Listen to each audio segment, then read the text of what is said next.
Hola Rocío, qué alegría tenerte hoy en Gestoras. Hola Jimena, ¿cómo estás? Muchísimas gracias por la invitación. Estoy muy bien y feliz de que seas parte de este primer ciclo de Gestoras. Yo estoy en Washington, en Estados Unidos. ¿Tú dónde estás? Yo estoy en Buenos Aires, Argentina, en Chacarita, exactamente. Qué envidia.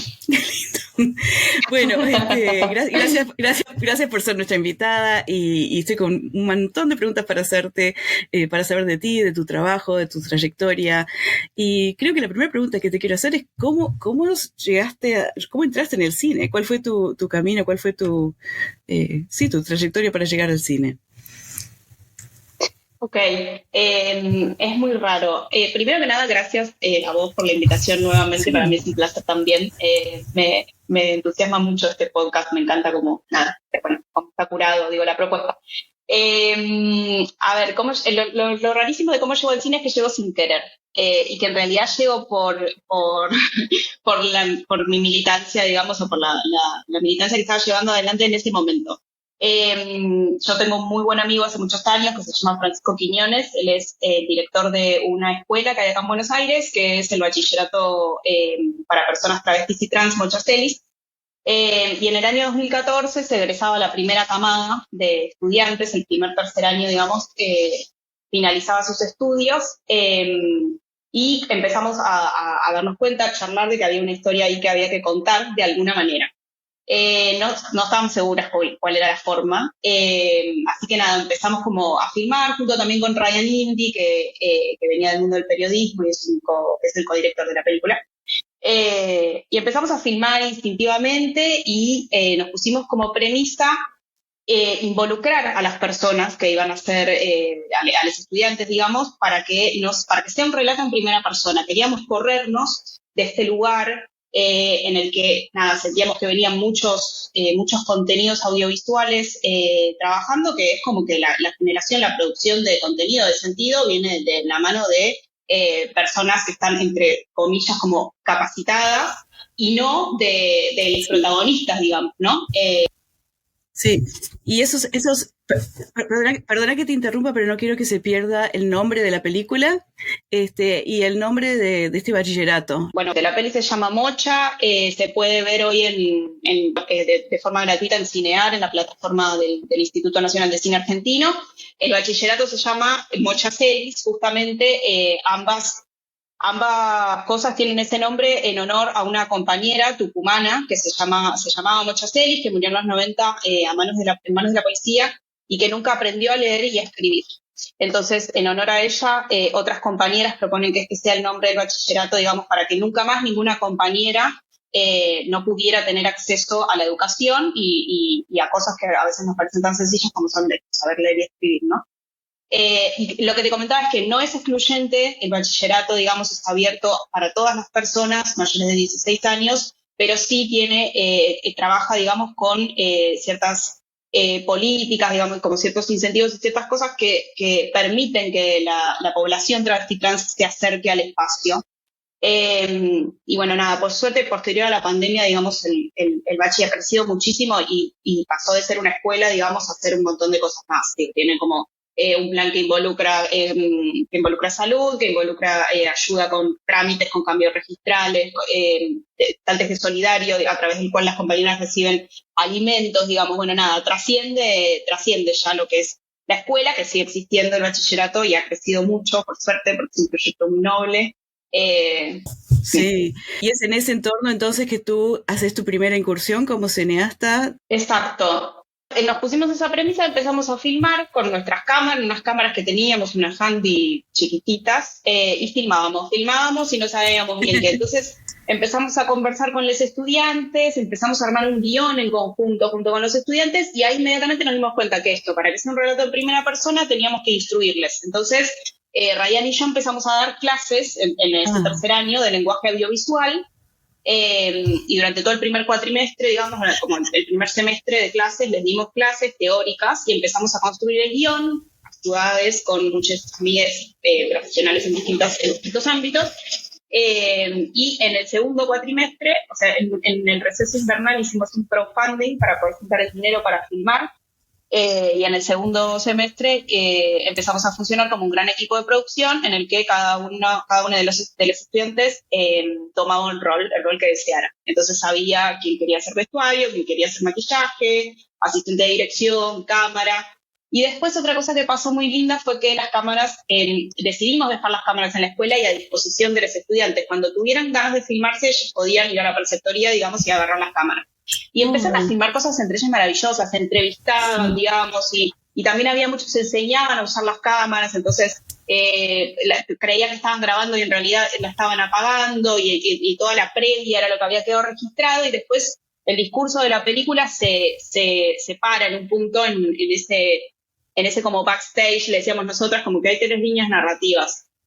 Una es ficción, digamos, en la que se representan como ciertas escenas de la vida de la Mochacelis, la persona Mochacelis, que en realidad tienen que ver con problemáticas que son transversales a la población, a ese estudiantado todo, digamos.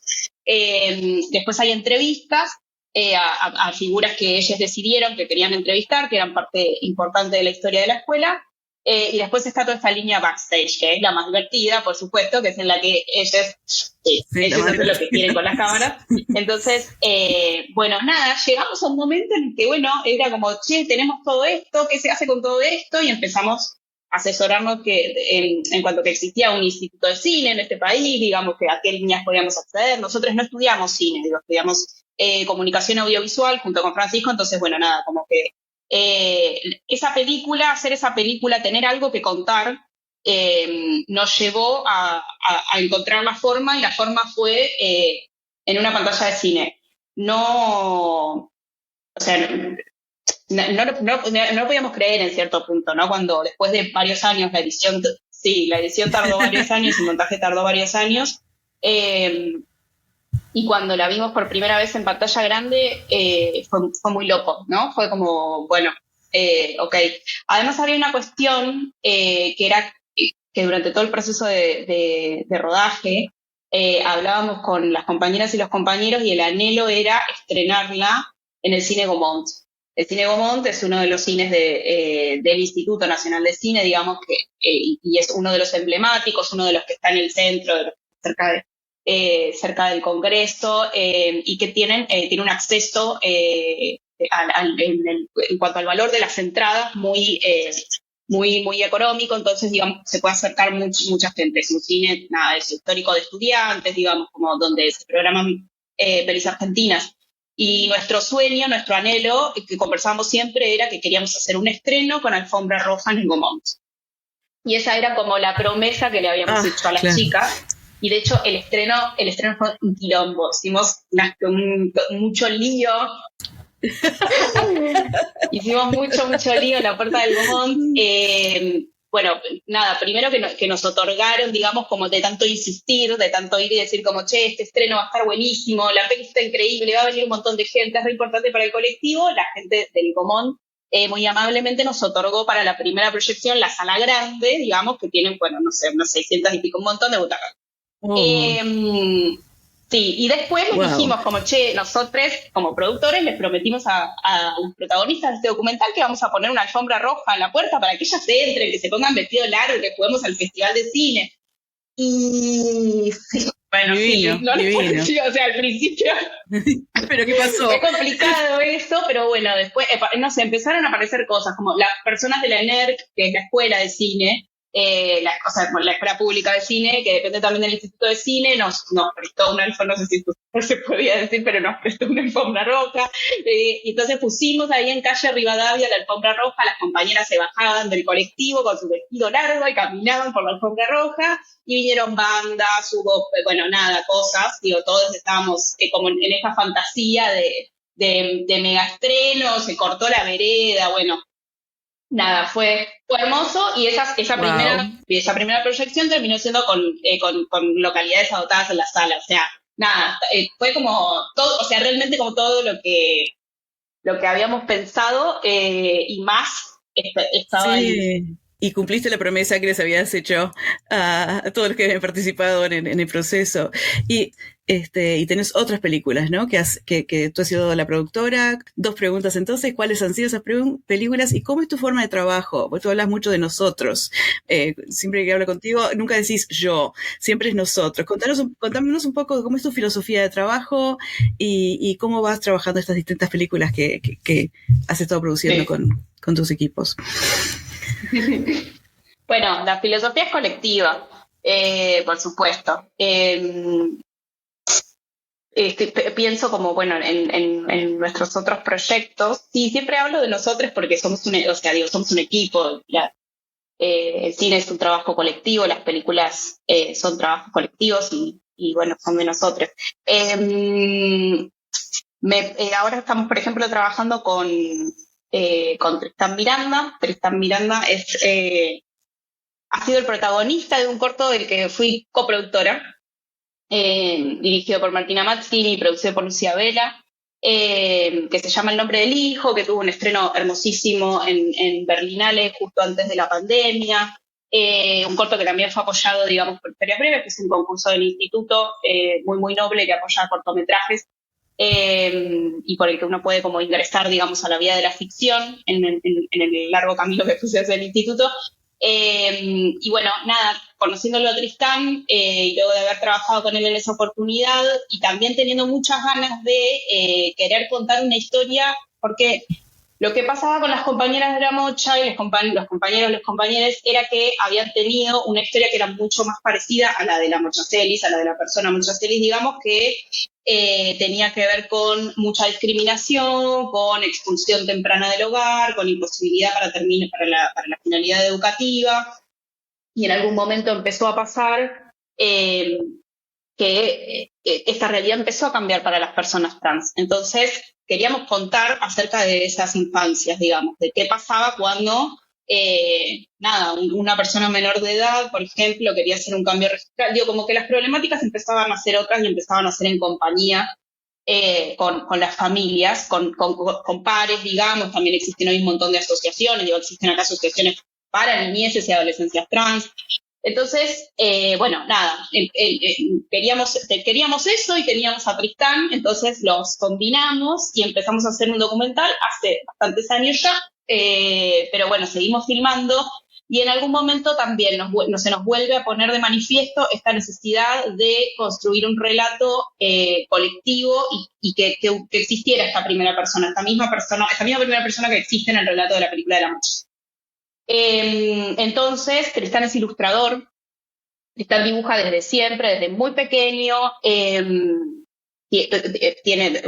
natural, digamos, lo que tiene, lo que hace, pero además lo usa como refugio, como escape, como que manifiesta muchas de las cosas que le están pasando internamente a través del dibujo y de la ilustración. Entonces dijimos como, ¿qué pasa si hacemos un documental que tenga animación también, digamos, ¿no? Tiene su parte de observación en la que lo seguimos a través de un montón de años y tiene su parte de animación en la cual, por supuesto, Tristán es el autor y es el ilustrador. Y bueno, sí, nada, nos pasa con él, me pasa a mí con él, que esto lo conocemos desde que tiene 14 años, entonces ahora tiene 19 y un poquito, como que medio que somos las tías de Tristán, como hacemos siempre ese juego, pero además lo hemos visto crecer en un montón de sentidos y hoy el nivel que tiene hoy de conexión con la película y de ganas de hacerla, de ganas de trabajar con nosotras, digamos, porque a veces nos encontramos en la de, ahora vos nos estás demandando, como sí. Y tú en lo que estás hablando de este enfoque colectivo, de este enfoque colaborador y también muy generoso, ¿no? De crear estos espacios, como decías tú cuando estabas trabajando en la película Mocha, de decir, bueno, estas historias son de ustedes sean quienes cuentan la historia, quienes filman la historia, y ahora con Tristán, como decís tú, que lo conoces desde hace muchos años, desde más chico, también dándole este espacio para que se exprese con su arte. Eso, esa libertad y ese dejar ese control no es fácil para hacer, especialmente cuando no hay, cuando hay cuando hay tanto en juego, ¿no? La creación de las películas, la representación de las historias. ¿Qué es la parte más o difícil o qué es la parte que tú más pensás o tenés que elaborar cuando estás trabajando de forma colectiva? ¿Qué tipo de cosas prestas particular atención de que no se...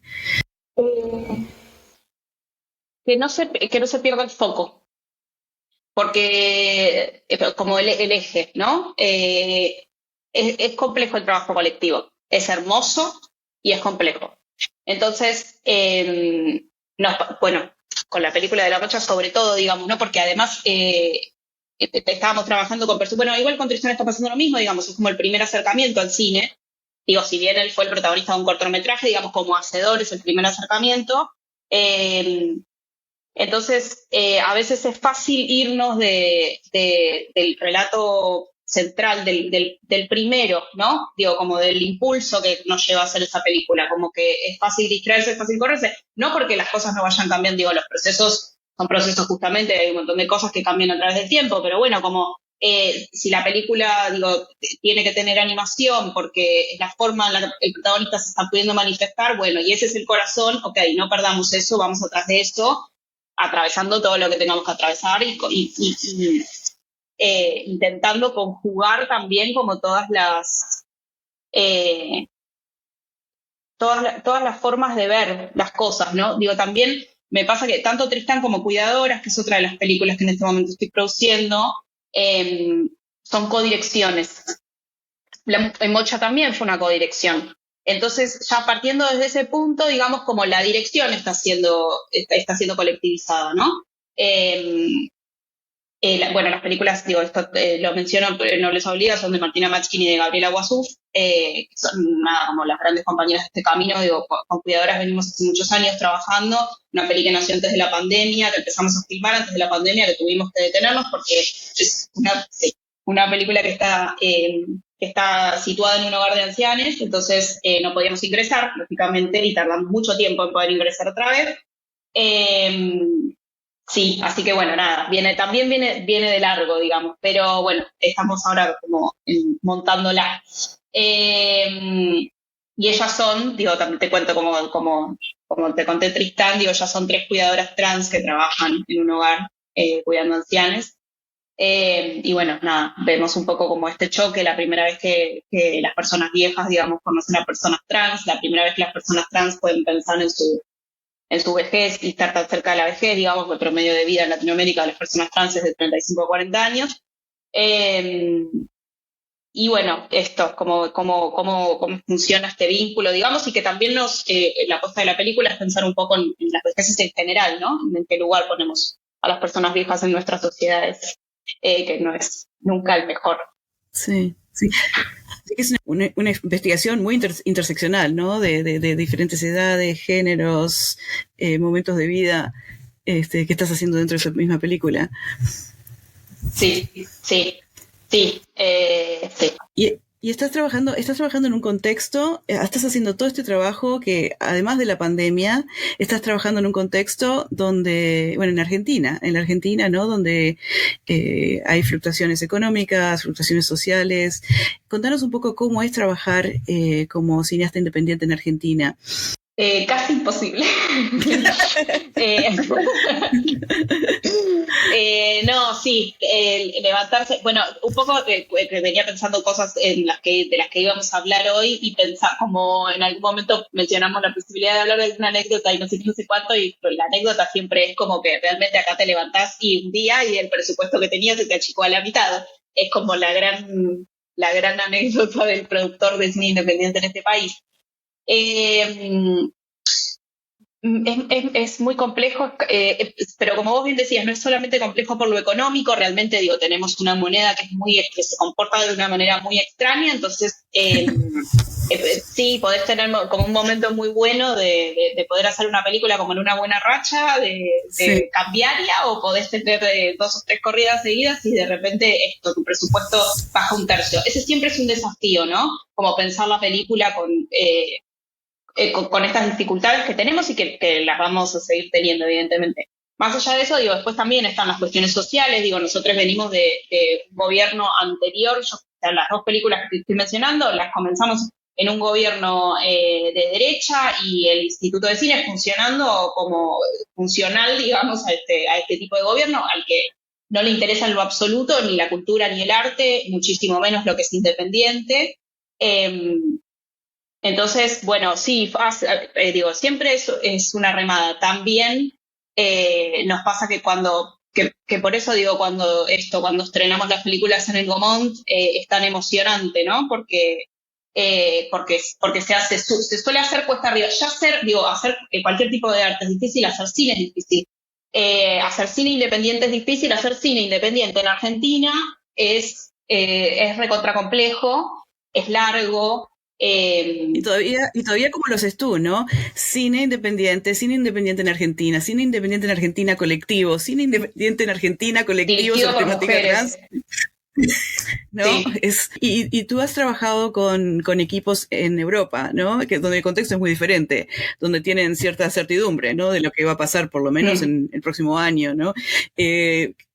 ¿Cómo ha sido el tratar de transmitirle a los europeos con los que has trabajado, cómo es la situación aquí cuando estás trabajando en colaboración? No, por suerte, digo, como también lo que se entiende lo que pasa acá, como que la mayoría de las personas, sobre todo las que suelen coproducir, digamos, ¿no? Yo he trabajado con Europa en marco de coproducciones, y también con países latinoamericanos en marco de coproducciones, que también es diferente, digo, llegamos a este encuentro nosotras, digo, por Delia, por Eugenia Olascuaga de Monarca, que es la persona con la que coproduje Delia, eh, que igual digo, como estando al lado, estando ella en Uruguay y yo acá, ella tampoco a veces puede comprender cómo hacemos para acomodarnos con ciertas cosas.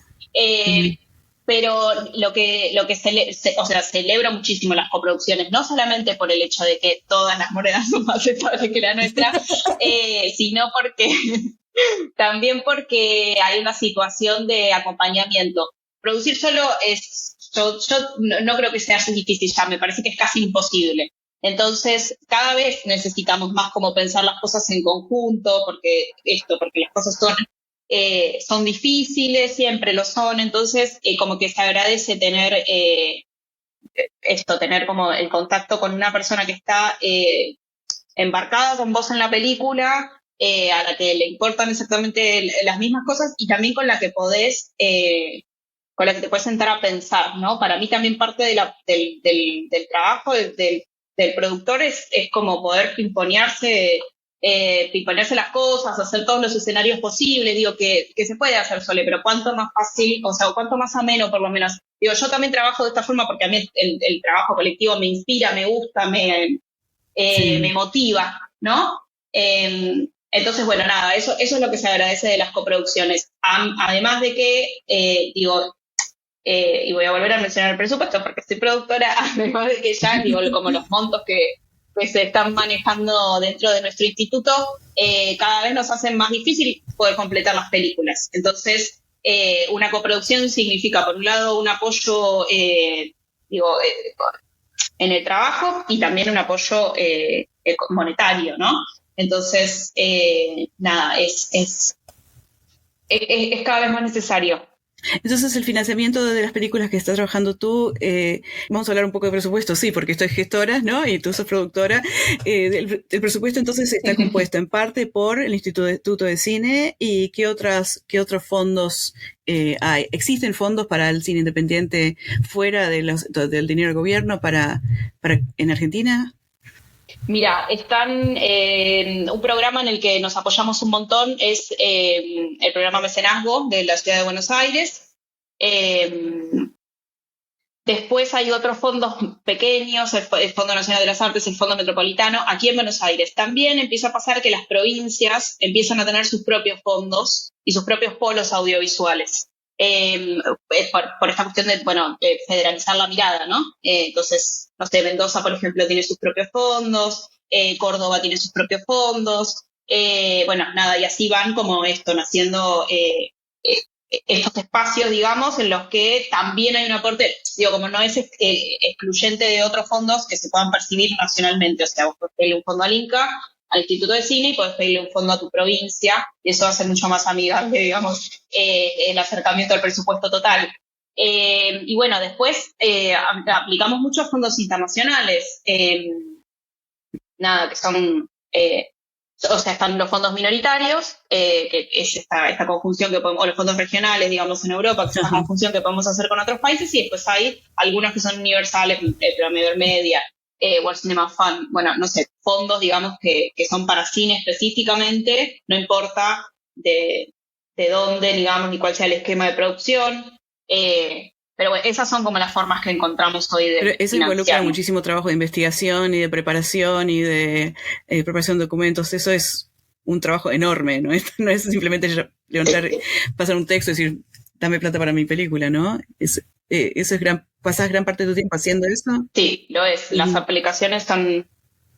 Sí, bastante. Las aplicaciones suelen ser complejas, pero no es solamente un trabajo de producción, ¿eh? Nosotros, por lo menos, lo que nos gusta hacer es pensar los fondos tienen requerimientos similares en cuanto a los textos. Bueno, te piden una sinopsis, un tratamiento, una propuesta estética. Hay algunas cosas que nos gusta como ir ajustando fondo a fondo, porque también, bueno, va pasando el tiempo, uno va profundizando en el desarrollo, en el rodaje mismo. Armar los teasers, o sea, como las muestras, los word samples, las muestras de material audiovisual, como que se trabaja bastante en equipo también para los fondos, ¿no? Después, bueno, nada, están las cuestiones de producción que tienen que ver con hablar de cómo pensamos un plan de distribución, cómo pensamos un plan de financiamiento general para toda la película, cuál es el público al que le queremos hablar, bueno, cronogramas, presupuestos, como también está toda esa parte, pero la aplicación es colectiva también. Pero sí, lleva mucho tiempo, hay algunas que son muy exigentes, digamos, ¿no? Como que a veces esto te falta un papel y no se pasa el filtro, entonces no llega como al comité creativo, claro, como cada una está organizada de una manera diferente. Y bueno, hay algunos que son mucho más exigentes, hay otros que son un poco más relajados. Pero bueno, sí, el camino de la financiación es difícil. Sí. No, y también sabes, mira, lo que es difícil de este camino es que somos muchas personas, como esto, un fondo internacional, Programa Ibermedia, que banca coproducciones iberoamericanas, y bueno, coproducciones iberoamericanas hay un montón en este momento dando vueltas, ¿no? Entonces somos muchas personas, muchos equipos de trabajo, muchas productoras las que aplicamos a esos fondos. La competitividad es enorme, realmente, es grande, y bueno, nada, si no te hacen un llamado, tenés que esperar al siguiente. Y los fondos no van aumentando, así que es cada vez más gente. Exactamente, sí, es así.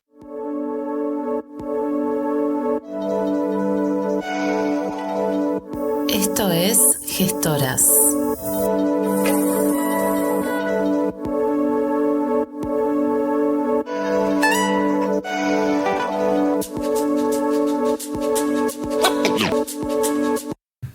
Y Rocío, tú sos parte de un colectivo de cineastas, ¿no? En el colectivo de cineastas es argentino, es de Buenos Aires. ¿En qué consiste? ¿Cómo funciona? ¿Cuál es la relación? Sí, soy parte del colectivo de cineastas. Hay varias asociaciones que nuclean trabajadores y trabajadoras del cine acá en Argentina. Una de ellas es el colectivo de cineastas, que está abierto para todos los roles. Hay algunas que son específicas de directores, otras que son específicas de productores. El colectivo es para absolutamente todas las personas que trabajan en cine. Es a nivel federal. Funcionamos, como físicamente acá en Buenos Aires, pero es abierto, digamos, también a personas de todo el país. Y la verdad es que es muy necesaria, como se hacen muy necesarias las luchas acá, ¿no? Más allá como de los números, digamos, siempre hay como también una cuestión que tiene que ver con las leyes, con el funcionamiento del instituto, en la que por lo general, digamos, sea cual sea la bandera de gobierno, digamos, como que por lo general hay cosas para mejorar, para pedir, para estar atrás. No sé, nos pasó, digamos, durante el último año que teníamos un tema con la caducidad del fondo del que se alimenta el instituto para poder hacer las películas. Entonces, sí, hubo que estar mucho en la calle, literalmente, hubo que hablar mucho con senadores y diputados para poder aprobar una ley, digamos, que prorrogara este fondo y que no nos quedemos sin fondo. Entonces, bueno, nada, esas cosas, digamos, como otra vez, como organizadas colectivamente, digo, las luchas son como más fuertes. Entonces, con las compañeras del colectivo, digamos, como que estuvimos abordando esto y estamos con los impuestos de las plataformas, digamos, que no tributan en nuestro país, y sin embargo no paran de producir cada vez más en Argentina. Bueno, nada, la apertura de los concursos en el Instituto de Cine, digamos, como son muchas cosas de las que siempre hay que estar pendientes, más allá de esto, te vuelvo a decir, más allá del dinero que nos puedan aportar las películas. Y bueno, eso se tramita, digamos, desde este espacio para mí, que es el colectivo de cine. Todo esto que nos has pintado es una realidad compleja, fascinante, pero muy difícil, ¿no? ¿Qué es lo que te mantiene inspirada a ti? ¿Cómo te recargas las pilas? ¿Qué es lo que te mantiene con ánimo para seguir produciendo y trabajando? Qué difícil. No, siento que... No me digas que ahora vas a dejar de producir y trabajar porque no tenés el ánimo. No, pero a veces hay momentos en los que se hace más complejo, ¿eh? Yo sí pienso que es un poco cuando podés ver la película con otras personas en la sala, o cuando otras personas pueden ver tu película en cualquier ámbito, digo, en cualquier escenario, en cualquier contexto, y escuchás lo que alguien que vio la película tiene algo para decir, o sea, lo que tienen para decir de la película, sea bueno o malo incluso, ¿eh? Digo, bueno, eso es un poco sí,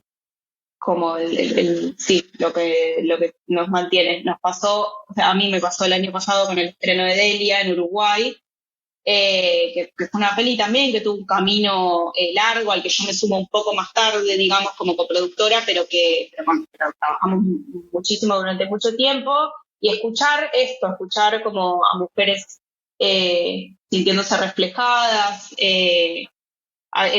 hablando, bueno, nada, de las dictaduras, digamos, como que también es una cosa que tenemos en común en nuestros países. Porque la historia de Delia es la historia de una mujer cuyo esposo estuvo encarcelado, ¿no? Durante la dictadura. Y que todas las historias... Exactamente. Las historias eran de él, pero nunca qué es lo que le pasó a ella. Es eso Sí, exacto. Y ella durante esos 10 años que él estuvo preso, se quedó en su casa haciéndose cargo, digamos, de la familia que habían formado en conjunto, y escribía poemas, escribía cartas, escribía muchas cosas que era como su lugar de su refugio, ¿no? Y después un día él le entregó como todas estas escrituras a la directora de la película. Entonces, nada, María Victoria le hace leer las cartas al marido, a sus 3 hijos. Y bueno, descubren el sentir de una persona que había estado ahí un montón de tiempo, pero que no se había manifestado porque tenía otras obligaciones. Entonces eso, nada, no sé, pensar en mi abuela, digo, como en mi vieja, o sea, en mi madre, digo, generacionalmente la cantidad de cosas que se han ido modificando para nosotras. Bueno, eso es inspirador. Es lindo compartir ese momento de proyección, ese momento de charla posterior, ese momento de debate. Sentir, como no sé, mismo escuchar risas en la sala, digo, como el feedback, o sea, como que lo vincular, nada, eso creo que nos mantiene. Y ya que estás hablando de conexiones y estás hablando de estos mensajes intergeneracionales que nos mandamos, tengo un par de preguntas para ti que tienen que ver exactamente con eso. Uno es, si alguna mujer joven te está escuchando ahora, ¿no? Alguna mujer latina joven te está escuchando y dice, yo también quiero hacer lo que hace Rocío Piccirilli, ¿no? Quiero trabajar en cine, quiero ser productora, quiero estar en esto. ¿Qué consejo le darías? Esta pregunta es muy difícil para mí. No, pero me parece que hay una cuestión de producción que, o sea, se la diría a una chica joven que está estudiando cine, pero también me la digo a mí bastante seguido, que es como, hay una cuestión de lo instintivo dentro de la producción, ¿no? Como que, no sé, una voz que está ahí, que a veces te habla, y como que hay que escuchar eso, hay que prestarle un montón de atención. y después como que abracen las historias. Todas las historias son dignas de contar. Digo, me parece que solamente, o sea, me parece que tiene que haber alguien que las mire y que vaya después, digo, o como suele pasar en el caso de las películas que yo hago, que después vaya como convenciendo, digamos, a más personas, a más instituciones, de a poquito, despacito, para decir como, ok, todos nos vamos plegando a que esta historia que es recontra chiquita es importante, hay que contarla.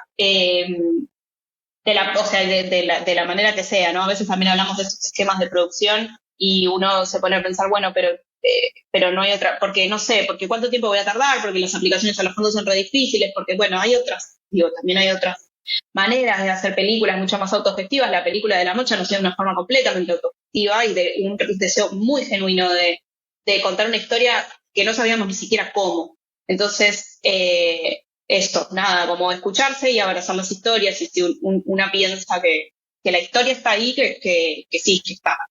Me parece tan importante lo que estás diciendo, porque a las mujeres muchas veces esa voz interior estamos acostumbradas o la sociedad nos lleva a callarla, ¿no? O es un poco también lo que estabas hablando del tema en Delia, ¿no?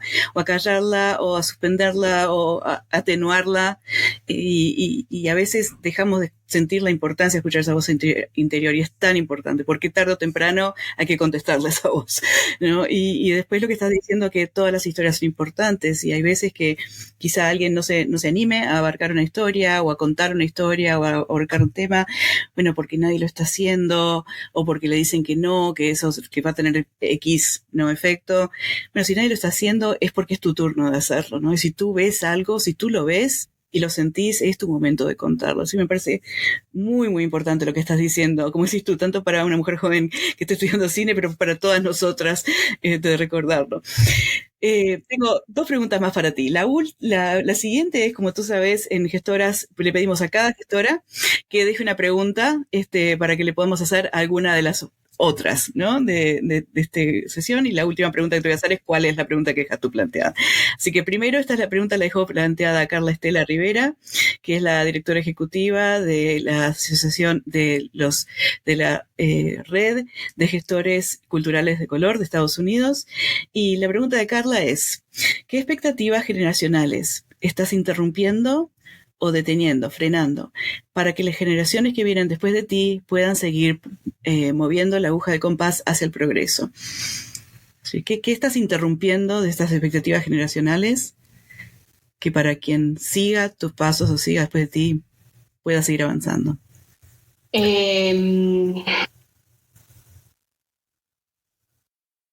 Bueno, me parece que apoyar, producir, hacer cine, hecho, valga la redundancia, por mujeres, por personas trans, por personas no binarias, implica que podemos ocupar esos espacios. Me parece que es una lucha que se viene dando hace bastante, que por lo menos acá en nuestro país, a partir del movimiento feminista tan grande que como engrandeció, digo, se enalteció a partir de la lucha por la ley del embarazo, de la interrupción voluntaria del embarazo.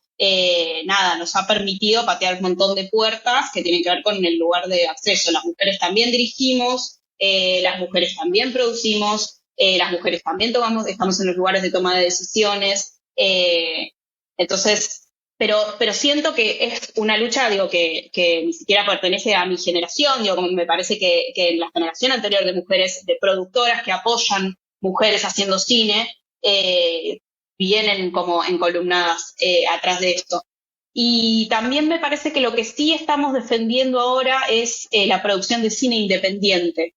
Porque esto que te decía antes, la cuestión, o sea, como la lucha por la soberanía cultural, por seguir contando nuestras historias desde el lugar que las queremos contar, como merecen ser contadas, sin de manera independiente, sin que nadie intervenga en los discursos, en nuestros guiones, en nuestros montajes.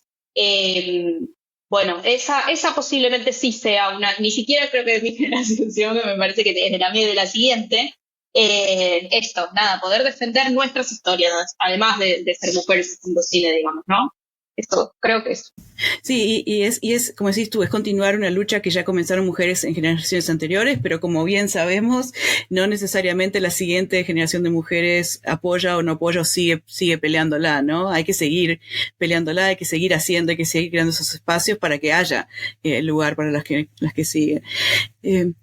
Rocío Pichirili, muchísimas gracias por darnos tu tiempo y todo este entusiasmo y todo este conocimiento sobre todo lo que haces, lo que hacen, no lo que haces tú.